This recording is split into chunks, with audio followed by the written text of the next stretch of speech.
This is the WTFBACH podcast. Right, that work those fingers. The podcast about Johann Sebastian Bach, brought to you by his prodigal son, WTFBACH. Join WTFBACH as he guides your mind through a contrapuntal journey. Why don't you let WTFBACH guide you? And now, here's WTFBACH. WTFBACH here. It is I, Evan Shinners. Thanks for tuning into this episode of the podcast that is the podcast playing in 90 countries in the last 24 months, with still 1.45% of my listeners listening in unknown lands. So, hello again, all my listeners in lands unknown. Today, I'm going to read a few excerpts from a book called The New Bach Reader. The New Bach Reader is an expanded edition of a book which first appeared in 1945 called simply The Bach Reader. This was a book compiled and edited by Hans T. David and Arthur Mendel, and it represented a sort of new way of writing a biography about a composer, which was, well, not to write one at all, but simply let the reader put the biography together himself. How would that be done? Well, simply by taking every document known about Bach from or very shortly after his life and compiling them, printing it. In the words of the editors of the Bach Reader, the figure of Bach is revealed in his own words, in the testimony of his contemporaries, and in the judgments of the generations immediately succeeding his own. 50 years after this initial effort, after the Bach Reader, since a lot of scholarship emerges within a half a century, it was Bach scholar Christoph Wolff, whom I interviewed in season 1 of this podcast, who revised and enlarged the Bach Reader, and it is now called the New Bach Reader. Now, I've spoken about this book on my podcast before. I recommend this book not only to lovers of Bach, but to people who are curious about what life was like some 300 years ago, for it's full of letters, receipts, newspaper notices, records of baptisms, weddings, funerals, you'll soon see. And I really love the ornate language that's used in even the simplest interactions. It shows how much care people took, how much time they had. Like, here's one. Here's a receipt Bach gave his liquor tax collector in 1743. Bach's receipt to the liquor tax collector, this is number 233 in the New Bach Reader. That I have duly received from Mr. Christian Friedrich Heinrichi, regularly appointed assessment and liquor tax collector of His Royal Majesty in Poland and His Serene Electoral Highness in Saxony, in accordance with the Electoral Saxon Regulation of November 9th, 1646, for the period from Low Sunday 1742 to the same 1743, the tax amount for 3 barrels at 40 groschen, making altogether 5 thaler, say 5 thaler in legal tender coins. This I herewith acknowledge and with due thanks give a receipt for the same. Low Sunday 1743 at Leipzig, signed Johann Sebastian Bach. Now there is another almost identical receipt to another liquor tax collector, also in this volume, that would have been 3 barrels of beer. Beer was safer than water in those days, but what else did he eat? What else did he drink? Well, here's a receipt from an inn in Halle, a town in eastern Germany, Halle, where Bach had an audition he later turned down, actually. The inn was called the Golden Ring. And here we have expenses, Mr. Pach, P-A-C-H, that's the innkeeper, either scrawling in haste or misspelling Bach's name, has incurred. For food, 2 thaler, 16 groschen. For beer, 18 groschen. For brandy, 8 groschen. For heat, 1 thaler, 4 groschen. For lodging and light, 2 thaler. For tobacco, 4 groschen, making a total of 7 thaler and 2 groschen. Signed, Johann Sebastian Bach and J.H. Eberhardt. Now, if we are to take those expenses into today, or I suppose 2000 is the nearest year that I have, that's $192 for food, $54 for beer, $24 for brandy, $84 for heat. The lodging and light was $144, and that's $12 worth of tobacco. So we can imagine that Bach was warm, eating and drinking and smoking quite well. Though that was probably not all during one meal, one day even, probably spread out over a few days. But we do know, actually, of one meal that Bach had, the menu from a dinner in 1716, where Bach dined, in the same city, actually, Halle, but now 3 years later. Bach would have been about 31 years old, and he was examining an organ there, a new organ, after which The most worshipful council ate, now here's number 60 in the new Bach reader, 1 piece of bœuf à la mode, pike with a sardelle bleue, 1 smoked ham, 1 dish of peas, 1 dish of potatoes, 2 dishes of spinach and chicory, 1 roast quarter of mutton, boiled pumpkin, fritters, preserved lemon rind, preserved cherries, warm asparagus salad, lettuce, radishes, fresh butter, roast veal. I love that. Sunday, May 3rd, 1716, we know what Bach had for dinner, and it was that rather lavish menu. And at these organ inspections that Bach did all his life, traveling to a town to inspect the organ, what were these inspections like? Well, that particular organ in Halle seemed to be mostly well built, but earlier in 1708, when Bach was a mere 23 years old, he was the organist at St. Blaise's Church in Mühlhausen, and he writes the following review of that organ. And look at how, in addition to being such an insane virtuoso and composer, he also knew so well how to build and how these organs were constructed. Here's number 31 in the new Bach reader. 1. The lack of wind must be made up by the addition of 3 good new bellows to take care of the Oberwerk, the Rückpositiv, and the new Brustwerk. 2. The 4 old bellows now present must be adapted with stronger wind pressure to the new 32-foot sub-bass and the other bass stops. 3. The old wind chests must all be taken out and freshly supplied with such wind conduction that 1 stop alone and also all the other stops together can be used without alteration of the pressure, which has never been possible in the past and yet is very necessary. 4. Then follows the 32-foot sub-bass, or the so-called Untersatz of wood, which gives the whole organ the most solid foundation. This stop must now have its own wind chest. 5. The trombone bass must be supplied with new and larger pipes, and the mouthpieces must be quite differently arranged so that this stop can produce a much more solid tone. 6. The new chimes, desired by the parishioners not to be added to the pedal, consisting of 26 bells of 4-foot tone, which bells the parishioners will acquire at their own expense, and the organ builder will install them. 7. As regards the upper manual instead of the trumpet, which will be taken out, a fagotto of 16-foot tone will be installed, which is useful in all kinds of new ideas and sounds very fine in concerted music. 8. Further, in place of the Gemshorn, which likewise is to be taken out, there is to be a viol de gamba, 8-foot, which will concord admirably with the 4-foot Salitginal, already included in the Rückpositiv item, instead of the 3-foot quinta, which is also to be taken out. 9. A 3-foot Nazet could be installed. The other stops now included in the upper manual can remain, as also the entire Rückpositiv, although all of these must be tuned again anyway in the course of the repairs. 10. Now, as far as the most important matter is concerned, the new little Brustpositiv, the following stops could be included in it. In front, 3 diapasons, namely, and then he names 1, 2, 3, 4, 5, 6, 7 sets of pipes, which could be put in the Brustpositiv, and then says 11, between the manuals of this Brustpositiv and the Oberwerk there must be a couplet, and finally, in addition to a complete tuning of the whole organ, the tremulant must be regulated so that it flutters at the proper rate. So I love that. The thoroughness with which Bach examines his instruments and his mastery of the construction of the build and knows exactly how to fix, what to fix. A very methodical man, as if you couldn't tell by his compositions. But he not only reviewed organs, he also reviewed people. He wrote letters of recommendation for his students. Here's a favorable one. This is document number 134. It is a testimonial for a student named Friedrich Gottlieb Wild, Bach's testimonial on behalf of Wild. Whereas Mr. Friedrich Gottlieb Weil, candidate juris, is noted musician, has asked for the undersigned to furnish him with a letter of recommendation concerning his achievements in his studies as well as concerning the noble art of music.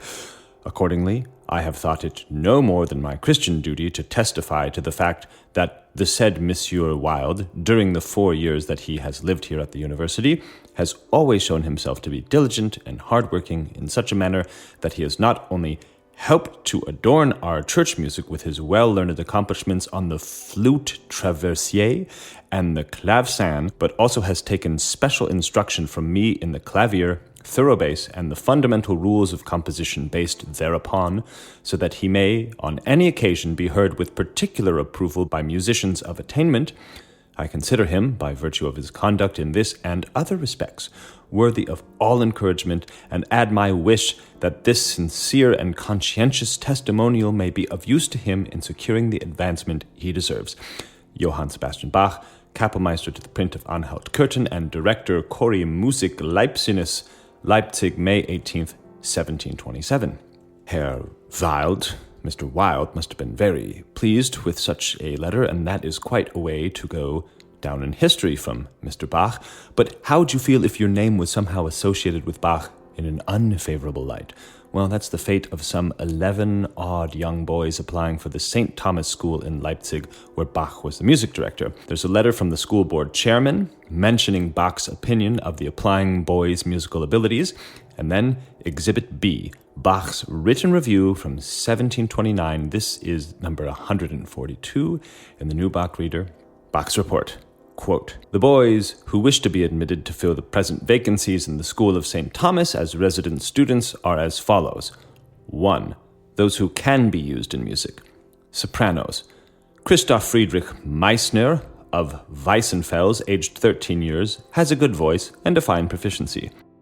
Johann Tobias Krebs of Buttstedt, aged 13 years, has a good strong voice and fine proficiency. Samuel Kittler of Belgern, aged 13 years, has a fairly strong voice and good proficiency. Johann Heinrich Hillmeier of Gerdingswald, aged 13, has a strong voice as well as a good proficiency. Johann August Landvoigt of Gaschwitz, aged 13 year, has a passable voice. His proficiency is fair. Johann Andreas Köping of Großboden, aged 14 years, has a fairly strong voice. His proficiency is mediocre. Johann Gottlieb Kraus of Großdeuben, aged 14 years, whose voice is somewhat weak and proficiency indifferent. Johann Georg Legg of Leipzig, aged 13 years, whose voice is somewhat weak and proficiency slight. Altos. Johann Gottfried Neuke of Grima, aged 14 years, has a strong voice and quite fine proficiency. Gottfried Christoph Hoffmann of Nebra, aged 16 years, has a passable alto voice, but his proficiency is still rather poor. Notice how it sort of gets worse and worse, and then we have part 2, those who have no musical accomplishments. Johann Tobias Dietze, Gottlob Michael Winzer, Johann David Bauer, Johanna Margarete Pfeil's son. I love that one. He doesn't even say the name of the son. He just says Johanna Margarete Pfeil's son. Then we have Gottlob Ernst Hausius, Wilhelm Ludwig's son, Friedrich Wilhelm, Johann Gottlieb Zeimar, Johann Gottfried Berger, Johann Gottfried Eschner, Salomon Gottfried Greulich, and Michael Heinrich Kittler of Pretten. I apologize for my pronunciation, but yes, those 11 names read like the list of those who did not make the team. Those are the 11 boys that Bach said have no musical accomplishments. And then there are a few amendments by Bach. He writes of another boy aged 14 years old who has a fine voice and a passable proficiency. And then he writes of a tenor named Johann Christoph Schmid of Bendelben, aged 19 years old, has a fairly strong tenor voice and hits the notes very prettily. Then in one further exhibit, in document number 144, he writes out how he's going to organize the 4 choirs in Leipzig. And what I find really fascinating is that there's only 3 singers to a part. So he writes, at St. Nicholas's, the first choir requires. That's interesting. The choir requires 3 sopranos, 3 altos, 3 tenors, and 3 basses. And this is equivalent for all of the choirs at St. Thomas, at the New Church, the 3rd choir, and then only in the 4th choir do you have an even smaller choir of just 8 singers, 2 sopranos, 2 altos, 2 tenors, and 2 basses. And he writes, and this last choir must also take care of St. Peter's. Now that's just wonderful to think about, that these were the size choirs that Bach was working with around 1729. Indeed, this is the sound that one would have heard in Bach's day. And when you compare it to a lot of the large choirs that slog their way through the B minor Mass, for example, I was once invited to sing in the choir of a B minor Mass performance, and I was one of, 25 basses. I mean, just the basses alone were double the size of the entire choir in Bach's day. And that's all for this episode. Also in this book is the very first biography of Bach by Forkel, written in 1802, or I should say published in 1802. And that is such a wonderful book that I feel I should read some of it to you. I'm not going to do it here in this episode because there's no music being discussed in this episode, so I'll leave it short. But if you like this sort of thing, if you like these new Bach reader excerpts, let me know about it, and I'll include some more in the future episodes. And I hope that you felt this was a nice change from the last two episodes, since they dealt with computers and music, and this episode dealt with humans and their words. And in this book, the new Bach reader, there are hundreds of these. There are 412 of these, to be exact, in this 1998 edition. 412 documents that deal directly with Bach, either from him or from people who dealt directly with him. It's just a fascinating thing to pick up and open to a random page. So, for the future episodes, the next, or perhaps the episode 2 episodes from now, will be a listener's choice, as I did in season 1. So send me your pieces you want me to speak about. I've been keeping a list for a year or so, and I've decided to approach some of these pieces that you've suggested. So if you want yours thrown into the mix, write me Bach@WTFBACH.com, and I'll see what I can do about it. Thanks always for your donations, your emails, your Instagram direct messages, everything that keeps this podcast afloat, alive, anew, afresh, and other adjectives starting with A. This is WTF Bach. Duh! Like, what is this? Thank you for listening. Do you want a specific piece of Bach analyzed by Evan just for you? Send us a donation on Venmo, Cash App, or PayPal at WTF Bach. Write us, Bach@WTFBach.com.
Allemande.